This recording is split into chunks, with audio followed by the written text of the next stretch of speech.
Hello everyone, welcome back to Tiny Fungi Truthcast. I'm Will. And I'm Nicole. And today we're going to be talking about something that's literally in everybody's breadbasket, gluten. So gluten, we're going to be getting into the science of what gluten does to our bodies, how it affects your body, your gut and even your brain. Yeah, this isn't just a gluten-free is trendy chat. We're going to be talking about peer-reviewed science, and anything that we reference in this podcast today can be found in a document on our website, which I will link to in the bio if you want to do the further reading. There's loads of it. Have fun with that. Oh yeah. Today we've got our special guest, Raven the dog, who you might be able to hear in the background panting away. He's actually a little science experiment of ours, isn't he? Yeah, bless him. Bless his corn socks. He's taking our Super 8 tincture because he had a very poorly eyeball and it's looking a lot better. So what is gluten? Gluten is a protein that's found in wheat, barley and rye. Within gluten, there's a subprotein called gliadin, and that's the troublemaker. When gliadin hits your gut, it releases a molecule called zonulin. What zonulin does is open up the tight junctions in the lining of your intestines. Imagine your gut wall like a cheesecloth. Zonulin comes along and punches holes through the cheesecloth, allowing all sorts of junk to get through the lining of your intestine. This could be toxins, undigested food particles, all sorts of nasty rubbish that just shouldn't be in there. So from eating gluten and triggering that release of zonulin, it's caused this opening of the tight junctions, which over time causes a condition known as leaky gut. So you've opened up those junctions and things, like Will said, are leaking into your bloodstream, like toxins and foods that shouldn't be there. And this isn't even just a theory anymore. This has been proven in labs that this link between leaky gut, chronic inflammation, leads to all kinds of things like mood disorders, autoimmune conditions, even some cancers, and a whole host of other problems for your body. I remember back in the day, before I was a health freak, that my favourite two meals would be pizza, and that was amazing, love pizza, and the other one would be spaghetti bolognese. And I'd come in late at night and it used to take me 15 minutes, either of those meals, 15 minutes, bang. And then huge plate of food, pizza and chips. And you'd sit there and just demolish it. And you'd have this like, oh. The crash. It's crash and just lay down and basically just pass out. So yeah, that's my gluten story. But essentially, you'd wake up in the morning feeling absolutely horrible, really super bloated, looking like I was pregnant. Yeah, loads of fun. Yeah. So I first heard about the condition leaky gut like probably 7 years ago or something. And I didn't really think it was a real thing. I thought it was just like something people on the internet were talking about and kind of making up. But then since we've got more and more into an anti-inflammatory diet and especially eliminating gluten, one of the biggest things for me is like noticing the lessening of anxiety. Like for me, not so much like you said about having this big massive amount of carbs and then a crash afterwards. I'd notice stuff like in the days and weeks following and just always be trying to figure out like, why do I feel like this? Why am I feeling so anxious? And all these other things that I was doing were not really addressing this core thing of gluten, grains, inflammation. I thought I was eating a pretty healthy diet, but still including things like quinoa, oats, stuff that actually, when you're in a state of inflammation, are mimicking gluten. So it's been amazing to change our diet and feel so different, feel so much better. One of the things I forgot to say was conditions that I used to have, like tennis elbow, plantar fasciitis, all of those things, since giving up gluten, all gone. Yeah. The inflammation has fled the scene, you know, and that's not a short process, but yeah, you wouldn't catch me going back to pizza and spaghetti bolognese in a hurry. No, not when you realise how much better you can feel from making those better choices and having a little bit more planning around what you eat. So we used to think that gluten is only a problem for people who've got celiac disease, but the thing is, every time you eat gluten, everybody is having this release of zonulin. So the effects are just going to vary from person to person. So simply saying I'm fine with gluten might just mean I haven't felt it yet. Even a tiny amount, like 50 milligrams, that's 1/70th of a slice of bread, can cause measurable gut damage in celiacs. For people with non-coeliac gluten sensitivity, we can still see measurable damage. That's immune activation and inflammation. So it isn't as simple as saying you've either got celiacs or you've not got celiacs. It's a spectrum and everybody's on it. Everybody's sensitivity just varies for how much they're affected. We're bringing back the fanny pack and the selfie stick, by the way. Got to be done. I got mine on too. So I read a book last year called The Autoimmune Solution, just for fun really. It sort of piqued my interest. And then we decided to give the diet a go, 30 days of eliminating gluten, eliminating grains. We thought, what's the worst that could happen? It's supposed to make you feel better. So we've said this before, we were really surprised because we didn't even realise how much we were on that spectrum of having inflammation in our bodies. We were sort of just dealing with different symptoms, whether it was like aches in different joints, brain fog, anxiety, just all kinds of different things. And changing our diet just had such a difference. Yep. I just wanted to make a quick point that the chronic inflammation and chronic immune response that is triggered by gluten is literally the precursor to autoimmune conditions. If you do it often enough, as in if you eat gluten, breakfast, lunch, dinner, that's enough to trigger this chronic zonulin response. That's a problem. Yeah, and unfortunately at the moment in our healthcare system, we're not together enough, the different sections of the healthcare industry. You've got a nutritionist totally separate, you have to get referred to them. You've got somebody who deals with autoimmunity, totally separate, you deal with them. If you've got eczema, you've got someone, dermatologist, you deal with them separately. But if we were to start really putting all these pieces together and look at the body, how it works, what you eat, your environment, stress, all of it, and put it into this picture, we could go, okay, so that is affecting this system of the body, but it's all linked. We can't just deal with one thing separately. Exactly. We need a holistic healthcare system. If you've ever tried to give up gluten, you might have noticed maybe mood swings or headaches, brain fogginess, maybe a low mood. We certainly experienced probably all of those when we did it. And it's not just you. There is literally a biochemical reason why that's happening because of the nature of gluten and what it does. Gliadin breaks down into gliadorphins, which are opioid-like peptides. These peptides bind to receptor sites in the brain, similar to how morphine binds to receptor sites in the brain. So you could argue that when we eat gluten-based things, like bread, we're getting a mild form of high. When you add in then the sugar on top of that, you've got that mild high from the gluten, and then you've got your insulin spike. So all those yummy foods like white bread, pasta, pastries, cookies, all of that stuff is just lighting up your brain, and it's going to be incredibly addictive, and it's not going to be much fun then when you go cold turkey and cut it out. Right, so a fun game that we can all play is how many foods can you name that contain gluten? You ready? I'll do the obvious one. Bread. Pasta. Pastry. Cookies. Sausages. Donuts. Pies. Bagels. Bagels? No, I used to love bagels. Pancakes. Yeah, there's a lot. Sweets. Crisps, sauces. Yeah. I mean, it starts to look like anytime you go into a supermarket, you're just looking at every label going, oh my God, like, why is there gluten in this? Or when you go out to eat at a restaurant, we're not that strict that we make sure every single thing is 100% gluten-free. We should be though. Yeah, but then it starts to get like a lot of the sauces that restaurants are going to be cooking with are going to be containing thickeners and gluten. Although there are a lot more places now that are offering gluten-free options, which means that you're a bit safer. There's not going to be gluten hidden in things.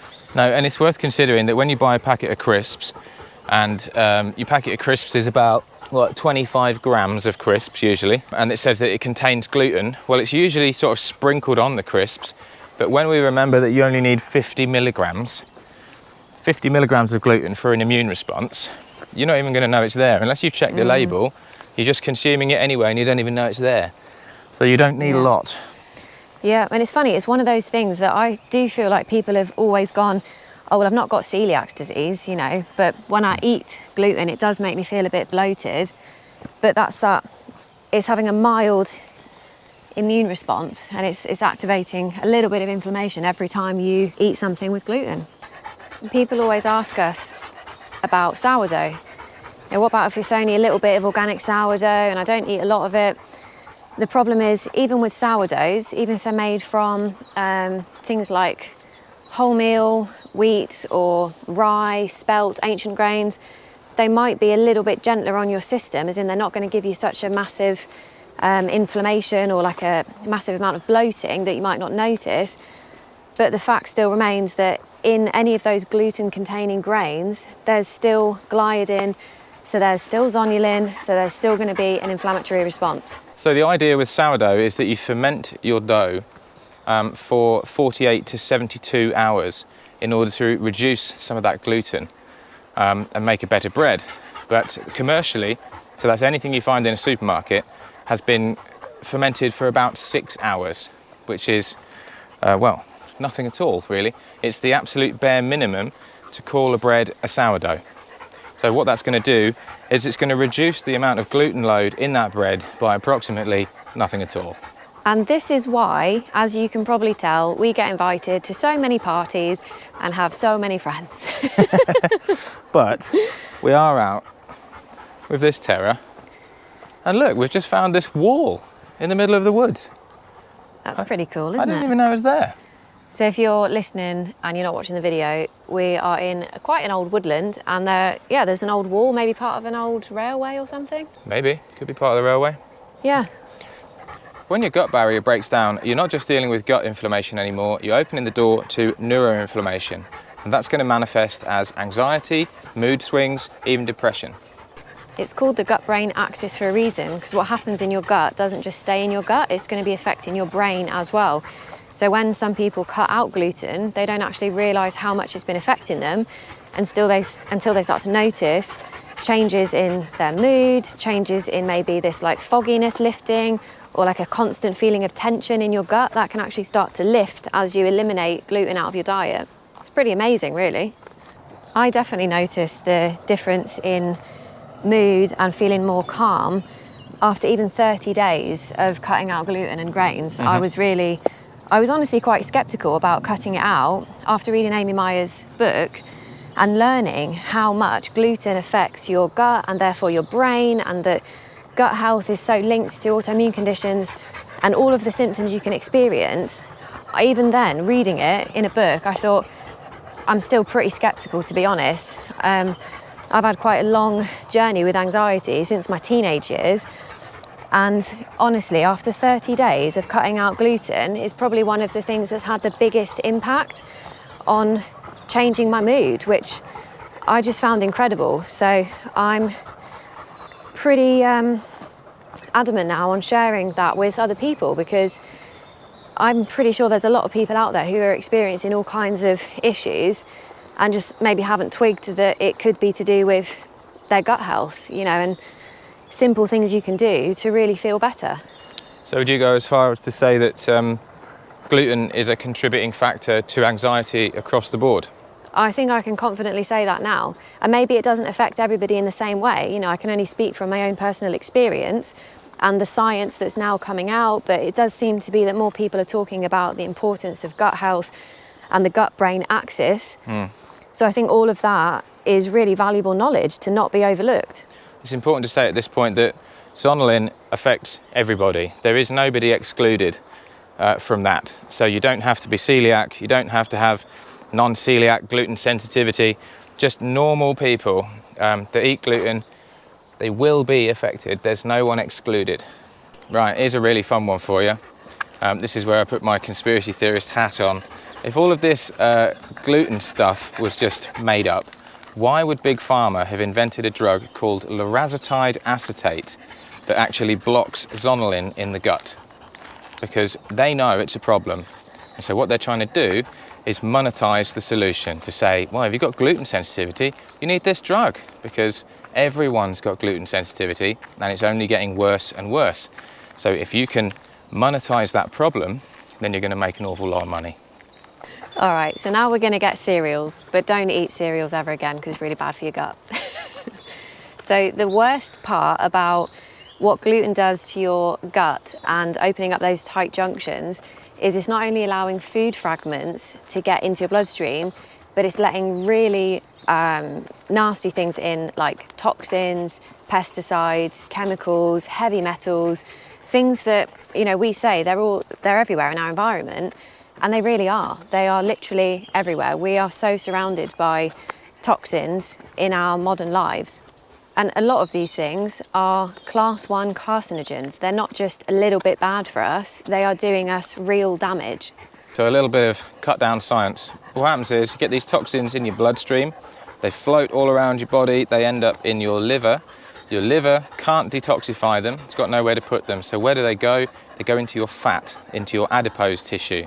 Now, when you start to burn fats, maybe you're doing some exercise, maybe you're fasting, you're losing weight, you're burning fat, those toxins come back out of the fat again and they go back around your body, back into your bloodstream, causing damage all the time they're in there. So that's why it's so important to keep your detox pathways open.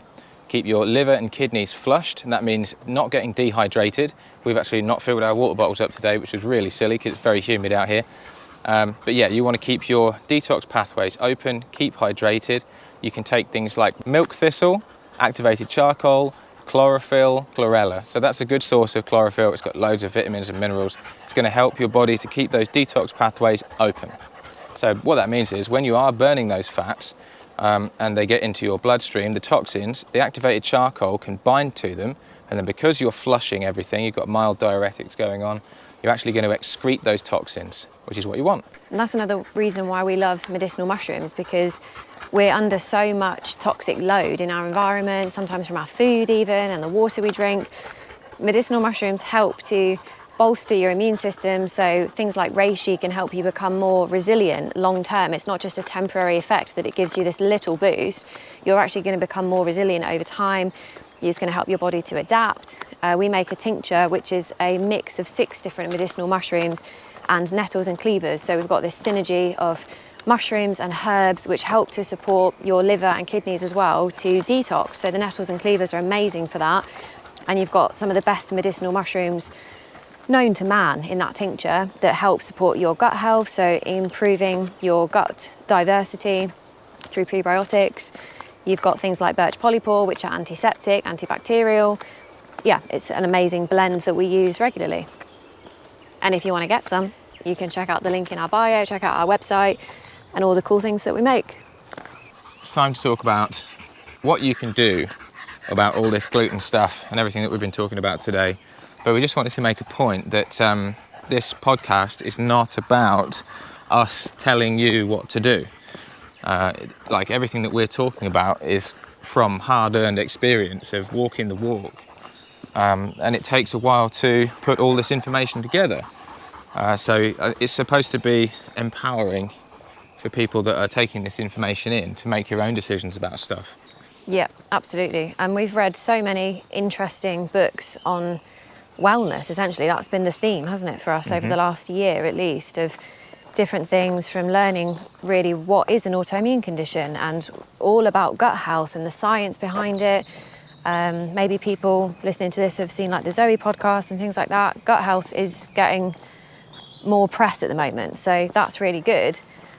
The flip side of that is that gut health is becoming monetized. Yes, and there are a lot of products out there that are advertised as being good for your gut health, but they're not giving you this fundamental piece of information about anything you buy from a supermarket that has a barcode that's been packaged that says low this, high that. Most of the time it's just lying. It's just lying to get you to purchase the product. So yes, while there might be a lot of fluff out there, that's not the point of this podcast. This podcast is designed from the ground up to give you solid, trustable information, scientifically proven stuff that makes a big difference to your day. And we can't really monetize that. No, this is just about sharing information to help empower people, like you said, to give them the information that we've been collating, that we've been researching, and then that we've been implementing in our own lives to help ourselves and then to help other people. So I do recommend that everybody goes to the website, downloads the document. It's 8,000 words long, but it does conclusively prove everything that we've been saying in this episode and a lot more besides. This would be a really long podcast if we put everything that's in that document in here, but it's well worth a read. So, with all that out the way, how do we get off the gluten train and rebuild our gut health? It's a process, isn't it? So, Step one. yeah, eliminating the things that are the triggers for inflammation. So, number one being gluten. You know, if you do nothing else, avoiding gluten is going to be a very positive step. And this is, we're not talking about avoiding it Monday to Friday and having a pizza on Saturday. We're saying stop eating gluten. Full stop. Now, it says in my mental notes to tell you to stop it for 60 to 90 days, but I've changed my mind and I'm going to put my neck out there and say, stop eating gluten, full stop. It's harming everybody. So the step two to this is, how do you clean the system once you've stopped eating gluten? So after you've cut out the gluten and the grains, you want to then focus on getting anything, I suppose, like residual that's in your gut, because there'll be things in there, like we talked about, the toxins and the food, and just repairing that gut, right? So you want to be supporting your system with any detoxing supplements, so drinking plenty of water, drinking and eating clean foods, so organic preferably, filtered water at minimum, ideally distilled, just to really make sure that everything you're putting in then is not going to be doing any harm, you know, as much as possible. It is expensive and it does take more preparation. There's not really anything out there you can buy that's a quick thing that's just going to solve everything. It really does require more mindfulness and presence with what you eat every day. Connecting with your food. Yeah, but this is something that I feel like has got really lost, is that we used to have meals slowly. We would be cooking food, we'd be smelling food, we'd be eating food, and it's like we've completely lost that with this rushing of food and busy lifestyles. And I feel like now we're paying the price for that with all of the autoimmune conditions we're seeing, health conditions like diabetes, cancers, like all of these things are on the rise. And that's due to a dirty terrain, basically. The terrain being your body and all of its systems. If they're full of toxins, they can't do their job properly. And so you end up with these problems that Nicole's just been talking about.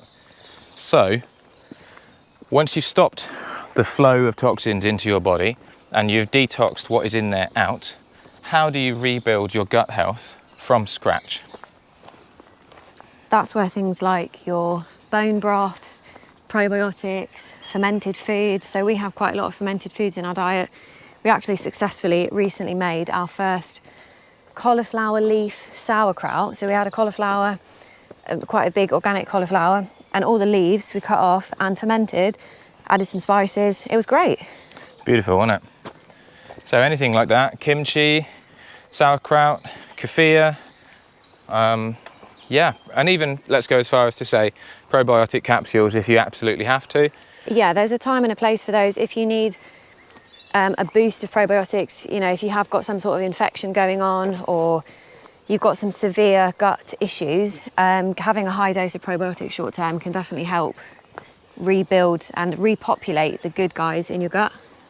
So we were just talking off camera a little bit while we wait for this doggo to cool down about how you might go about doing a gut reset. Would you like to tell the ladies and gentlemen? So it is a 3-step process when you break it down. So step 1 is removing the things that are causing the inflammation, like the gluten and the grains. Step 2 is supporting your system to detox things that have got through your gut that shouldn't be in your body really at all, but have ended up in your bloodstream, like those toxins, heavy metals, chemicals. So you want to be supporting your detox pathways to just get those things out. And then step 3 is really focusing on your gut health and rebuilding with fermented foods, fermented drinks. Ideally, they'd be homemade, but if you haven't got the time, just find a good brand that's not got any like added nasty things in there or sugars and things. It should be said that that is quite difficult to do. Again, Finding the fermented food market is just like any other market. There's good stuff and then there's terrible stuff. Do check the labels, and really it's not that hard to make your own water kefir, which is going to be way better than anything you can find in the shops. Yeah, water kefir is one of the easiest and best things that you could do for yourself. and stick with it. You know, these things aren't going to be quick fixes. It's a 30-day minimum commitment, and hopefully after 30 days you're going to notice enough of a difference to feel like this is worth continuing with, because it will make a difference. I'm pretty confident that if you look at a book or even a summary of a book like The Autoimmune Condition, and you look at all of those symptoms that could be potentially resolved through shifting your diet to a more whole foods one that's just not going to cause inflammation, then you're going to be so much better off. So we've been on a gluten-free diet, more whole foods, for at least 9 months now. It was about August last year that we switched, and we then decided recently to even switch Raven, who's our black lab here. He's 11 years old and he's got a little sort of lump on his eye, which the vets have said that it's cancerous, and a little while ago he had a pretty bad infection in his eye, and we decided this might be a good time to get him on a gluten-free diet as well. If it does so much good for us, there's a lot of research coming out now about raw food diets for dogs and even medicinal mushrooms for dogs. So we're on a gluten-free diet and he's actually taking medicinal mushrooms as well. It's a really interesting point, because when you switch a dog over from a grain-based diet to a meat diet, you actually have to grow the enzymes in the gut of the dog for the raw meat that should be there, and they are there in small numbers. And it's exactly the same for a human being. Yeah. When you give up gluten, you're going to be essentially starving the gluten-loving bacteria and microbes in your gut. That's right. And when you eat certain foods, it's not you that's craving those foods. So like chocolate, for example, you have chocolate-loving microbes in your gut. And when you feel like, oh, I really want some chocolate, it's your microbes in your gut that are actually craving that. The same with coffee, the same with certain vegetables. Like, it's every 7 days, your gut renews itself, and you have to keep feeding those different bacteria. So with the live fermented foods and with eating lots of vegetables for the fibres, that's what you're doing. And it's the same with him. So he has massively improved in just 4 weeks of having a different diet and medicinal mushrooms. He looks like a totally different dog. He's about ready to go home. That's why he's a bit puffed out. Come on, Raven. Come on then. So this episode has really been all about gluten and what not to eat, you know, all the things that gluten is in. And that's just one ingredient. Like, there are so many foods out there that you can eat and enjoy that are going to be good for you, that are going to nourish you, that are going to actually make you happier and healthier. There just happens to be a lot of foods out there that are really processed, really bad for you, and are going to just mess up your gut health. So if you've got any stories that you want to share, if this has sparked something in you and you want to tell us about it, maybe we can have a deeper conversation about it next time. Chuck it in the comments, reach out, send us an email. We love hearing your stuff. So that's really it for this episode. Just remember that knowledge is power, but only when it's embodied. So we'll see you next time on the Tiny Fungi Truthcast. Bye. Bye.